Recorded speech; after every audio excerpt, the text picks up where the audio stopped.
Assalamualaikum warahmatullahi wabarakatuh. Perkenalkan, nama saya Rosaladika Agustanti. Pada kesempatan kali ini, saya akan menyampaikan aspek ketiga kondisi pandemi COVID-19. Kita lihat bahwasannya pada gambar tersebut terdapat kondisi ruangan untuk melakukan penyuluhan. Jadi beberapa komponen diantaranya yaitu panggung, kursi peserta, pintu masuk, pintu keluar, eskalator, dan tempat panitia. Nah, tabel ini digunakan untuk menceklis K3, jadi ruang penyuluhan dan keberadaan beberapa komponen-komponen tertentu. Di antaranya, ketika kita akan melakukan penyuluhan, maka yang pasti adalah tanggal penyuluhan, kemudian di mana kita melakukan penyuluhan tersebut, kemudian materinya bagaimana, kemudian fasilitatornya, kelompok peserta sasaran, dan jumlah peserta berapa orang. Berkaitan dengan adanya pandemi COVID-19 ini, maka jumlah peserta yang tadinya seperti digambar yang diilustrasikan bahwa kursi sebanyak 12, sehingga dengan adanya pandemi COVID ini mungkin dari 12 bisa kita kurangi menjadi 50% sehingga berisi 6 orang atau 6 peserta. Kemudian sebelum menjalani penyuluhan atau melakukan penyuluhan, kita harus memperhatikan beberapa hal. Yang pertama adalah petunjuk safety, kemudian fungsi penerangan, pintu darurat, apar, masker, dan pencuci tangan. Dari keenam hal ini harus ada dan kondisinya baik. Kemudian tindakan pencegahan COVID-19. Yang pertama adalah social distancing. Jadi semenjak pandemi merebak di Indonesia, bahwasannya kita harus menjaga jarak, yaitu minimal 1 meter di antara satu dengan yang lainnya. Kemudian yang kedua, kita harus memakai masker. Jadi masker ini yang telah kita tahu bahwasannya fungsinya adalah menghalau bakteri yang akan masuk ke dalam tubuh kita, yaitu melalui saluran pernafasan, melalui mulut, atau melalui tangan-tangan kita yang tadinya kita memegang apa, kemudian kita tanpa kita sadari kita memegang hidung atau mulut kita.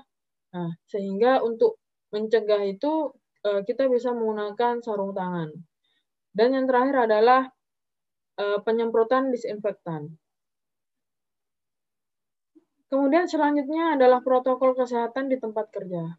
Jadi selain social distancing, pakai masker, yang paling penting adalah etiket. Jadi semenjak adanya pandemi, bahwasannya batuk dan bersin itu sangat membuat cemas atau menakutkan. Karena beberapa hal tersebut merupakan indikasi atau gejala awal seseorang terpapar COVID-19. Sehingga ketika kita batuk dan bersin di tempat kerja, maka sebaiknya kita menutup mulut dan hidung menggunakan lengan atas bagian dalam. Bisa juga menutup mulut dan hidung menggunakan tisu yang setelahnya harus dibuang ke tempat sampah. Jadi setelah itu hindari menyentuh area wajah, khususnya mata, hidung, mulut yang menjadi jalan masuk bagi penularan virus. Nah, ketika kita habis bersih dan menutup dengan tangan, maka disarankan untuk segera cuci tangan. Kemudian yang keempat adalah kebersihan menyeluruh. Hal ini termasuk dengan ruangan di mana kita berada. Sehingga kita harus menyediakan beberapa, yaitu seperti hand sanitizer, kemudian sering-sering mencuci tangan, kemudian menjaga jarak dengan rekan kerja. Sehingga meja-meja yang dahulu bisa berdempet-dempetan, sekarang harus menerapkan protokol kesehatan sebagaimana yang telah diketahui bahwasanya minimal 1 meter untuk menghalau virus-virus itu menjangkit kita. Kemudian selalu berhati-hati dan perhatikan bahwasannya ada beberapa masker di mana dia sulit digunakan atau sangat mengganggu digunakan untuk seseorang dengan penyakit pernafasan bawaan dan anak-anak di bawah 2 tahun. Kemudian masker itu efektif digunakan jika memiliki filter, kemudian dipakai dengan benar dan tidak longgar, kemudian tidak digunakan oleh orang yang berbeda. Jadi ketika kita memakai masker, dan sudah kita pakai, maka lebih baik kita langsung membuang ke tempat sampah. Dan hal itu juga sebetulnya tidak boleh langsung dibuang. Jadi setelah kita memakai masker, kemudian kita sudah selesai menggunakan, masker yang akan kita buang harus kita gunting-gunting dahulu agar tidak menimbulkan akibat-akibat di belakang. Kemudian adalah memudahkan untuk bernafas.